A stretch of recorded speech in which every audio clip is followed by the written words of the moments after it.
Shriman all info media ప్రేక్షకులందరికీ స్వాగతం.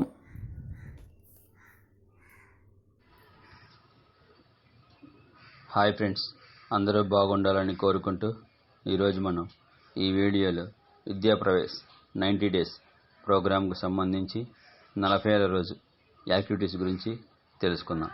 ముందుగా లాంగ్వేజ్ అండ్ లింగ్విస్టిక్ డెవలప్మెంట్కు సంబంధించి alphabet picture reading P, Q, R. Use flash cards or first class blossom 1 activities చేయించాలి. Next activity cognitive డెవలప్మెంట్కు సంబంధించి జంతువుల చిత్రాల కార్డులతో అడవి జంతువులు, పెంపుడు జంతువులు వర్గీకరణ చేయించాలి. నెక్స్ట్ యాక్టివిటీ ఫిజికల్ డెవలప్మెంట్కు సంబంధించి స్ప్రే పెయింటింగ్ చేయించాలి. Thank you for watching. Subscribe my channel.